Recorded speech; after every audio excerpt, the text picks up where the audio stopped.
દેશભરમાં આજે ગૌમાતાને રાષ્ટ્રમાતા જાહેર કરવાની માંગ સાથે વિવિધ તાલુકા અને જિલ્લાઓમાં સંતો, મહંતો, ગૌપ્રેમી અને હિન્દુ સંગઠનો દ્વારા આવેદનપત્રો પાઠવવામાં આવ્યા હતા. આજ અભિયાનના ભાગરૂપે થાનગઢ શહેરમાં પણ ભવ્ય અને શાંતિપૂર્ણ રીતે ગૌ સન્માન કાર્યક્રમ યોજાયો હતો. થાનગઢ તેમજ આજુબાજુના ગામોના હિન્દુ સંગઠનો, ગૌરક્ષકો, જીવદયા પ્રેમીઓ, સાધુ સંતો અને ગૌભક્તો મોટી સંખ્યામાં એકત્ર થયા હતા. ગૌમાતા પ્રત્યેની અખંડ આસ્થા અને સંસ્કૃતિના રક્ષણના સંકલ્પ સાથે સૌએ મળીને આશરે 5,000 જેટલી સહી એકત્ર કરી હતી. ત્યારબાદ જય જય ગૌમાતાના નારાઓ સાથે ભક્તિમય વાતાવરણ સર્જાયું હતું અને સૌ કોઈ મામલતદાર કચેરીએ પહોંચ્યા હતા. માનનીય રાષ્ટ્રપતિને સંબોધિત આવેદનપત્ર મામલતદારને અર્પણ કર્યું હતું. કાર્યક્રમ દરમિયાન સંતો, મહંતોએ ગૌસેવાના મહત્વ પર પ્રકાશ પાડ્યો હતો.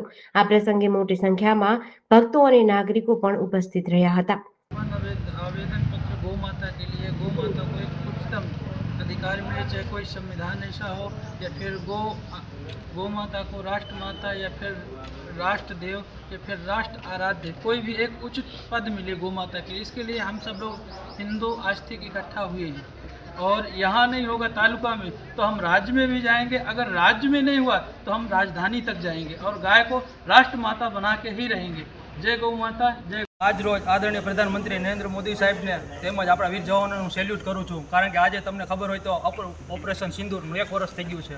ત્યારે ઓપરેશન સિંદૂર સ્વાભિમાન પ્રતીક હોય, દરેક ભારતીયને આપણને ગર્વ છે. તે બાદ વર્તમાન સમયમાં હમણાં જ પશ્ચિમ બંગાળમાં કેસરિયા લહેરાવીને બંગાળમાં આપણા અનેક હિન્દુ મંદિરો ખુલ્યા અને લોકો દર્શન કરવા જઈ રહ્યા છે. ત્યારે રામ મંદિર પણ જેને નિર્માણ કર્યું છે, જે સરકારે 370 હટાવી છે, એવા આપણા નરેન્દ્ર મોદી સાહેબ અને તેમની સરકારને અમે આજરોજ એ વિનંતી કરી છે કે ગૌ માતાને સન્માન અને ન્યાયની માંગણી કરી છે. તેમજ ગૌ સેવા એમ સંરક્ષણ અધિનિયમ લાગુ કરવા રજૂઆત કરી છે. તેમજ ગૌ માતા ને રાષ્ટ્રમાતા કે પછી રાષ્ટ્ર કોઈ પણ ધરોહર સંવૈધાનિક માન્યતા મળે અને થાનગઢમાં જે શહેર આજ રોજ ગૌ સન્માન અભિયાન અંતર્ગત થાનગઢ પંથકમાંથી આશરે સાહેબ બાપુજી 4,500 થી 6,000 જેટલી સહીઓ એકત્રિત કરી છે. દરેક હિન્દુ સંગઠન, વિવિધ એસોસિએશન, સર્વ સેવાકીય મંડળો, સર્વ ગૌ પ્રેમી તેમજ સર્વ ધર્મ પ્રેમી સાથે મળીને સંતોની અધ્યક્ષતામાં જે આજ આ કાર્યક્રમને સફળ કર્યો છે, એ માટે સર્વને ખૂબ ખૂબ આભાર. જય ગૌ માતા, જય સનાતન ધર્મ, ભારત માતા કી જય. અસ્તુ.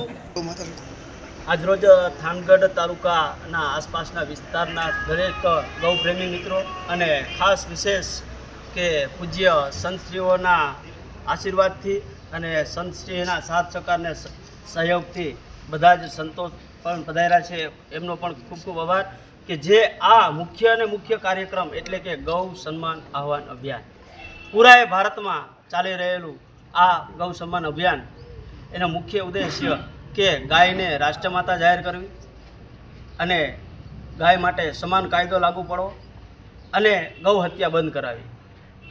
મુખ્યમંત્રી, રાજ્યપાલશ્રી, પ્રધાનમંત્રી અને રાષ્ટ્રપતિ કાયદાકીય કાનૂનની રીતે અમે ભારતભરના તમામે સનાતની હિન્દુ લોકો વિનંતી કરીએ છીએ કે વહેલી તકે ગાયને સન્માનિત કરી અને એને રાષ્ટ્રનો દરજ્જો મળે તેવી આપશ્રીને વિનંતી છે.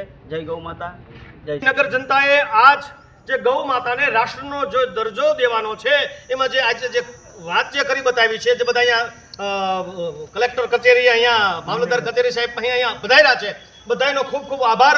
ગૌ હત્યા બંધ થાય, ગાયને રાષ્ટ્રનો દરજ્જો મળે એવી આપણા માનનીય મોદી સાહેબને નમ્ર અપીલ છે. આગળ ઉપર પણ નમ્ર અપીલ છે, જેમને આપણે કહેવાનું છે એમને કે ગાયની હત્યા બંધ થાય અને ગાયને રાષ્ટ્રનો દરજ્જો મળે. થાનની જ્યારે નગર જનતાએ જ્યારે જરૂર પડી છે ત્યારે આપણે તમામ ભેગા થયા છીએ. એમ કાયમ માટે જ્યારે ગાય માટે જ્યારે આવવાનું થાય ત્યારે બધા ભેગા થઈ જો.